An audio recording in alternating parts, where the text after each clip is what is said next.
Judge Jackson, there are two issues that came up repeatedly yesterday from the other side of the aisle that I want to address at the outset. One of them was a question of judicial philosophy. No one questions either your academic law school credentials or your service as clerk and as federal judge, but time and again you have been asked, what is your judicial philosophy? Does it fit into Scalia's originalism, Kavanaugh's textualism? Is it strict construction? Is it liberal? Is it conservative? Lo and behold, I've discovered the answer. It turns out that during the course of your time as a judge, you have actually had written opinions, 573 to be exact, I think. Maybe I'm off by one or two. And they more or less express your view of the law as the facts are presented to you in each one of those cases. And then some 12,000 pages from the Sentencing Commission, transcripts of deliberations on important issues. For most of us as elected senators, if people asked, what's your philosophy, we'd point to our voting record. You have a record when it comes to court decisions. And this committee, for the fourth time, is delving into everything that you've published as a judge and even before. So would you like to comment at the outset of those who are looking for a label, what your position is on judicial philosophy? Yes, thank you, Mr. Chairman. Over the course of my almost decade on the bench, I have developed a methodology that I use in order to ensure that I am ruling impartially and that I am adhering to the limits on my judicial authority. I am acutely aware that as a judge in our system, I have limited power, and I am trying in every case to stay in my lane. And so what I do is I essentially follow three steps.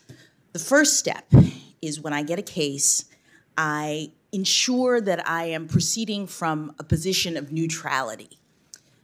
This means that you get a case and it's about something and it's submitted by certain parties.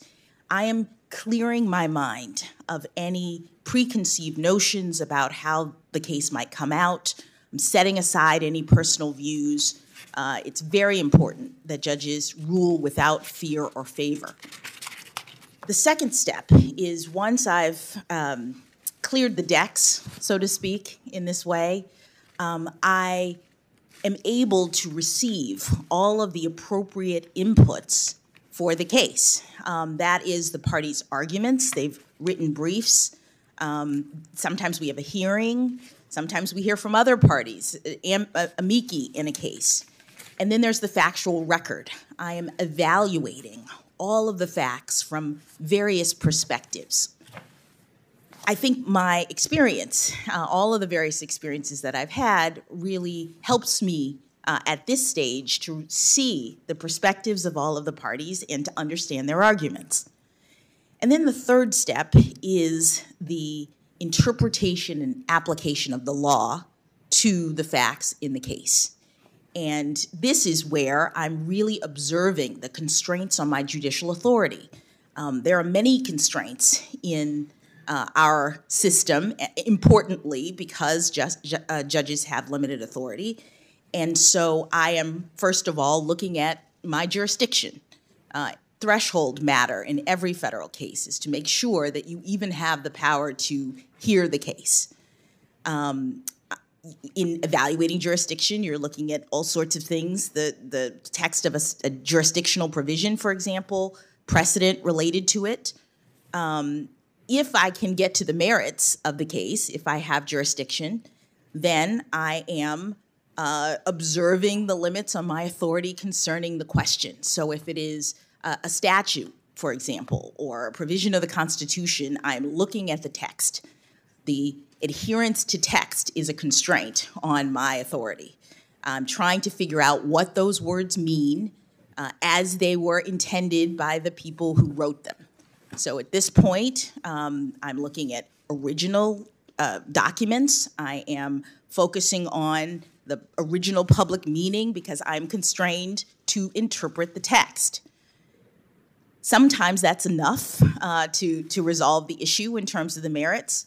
Judges also look at history and practice at the time of the document was created. If it's a statute, I'm looking at Congress's purposes because, again, I am not importing my personal views or policy preferences. The entire exercise is about trying to understand what those who created this policy or this law intended.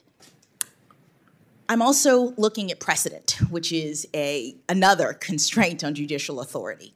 I am looking at prior cases and trying to understand what other judges have said. As a lower court judge, I'm bound by the precedent. And even in the Supreme Court, if I was fortunate enough to be confirmed, there's stare decisis, which is a binding kind of principle that the justices look at when they're considering precedents. So all of these things come into play in terms of my judicial philosophy.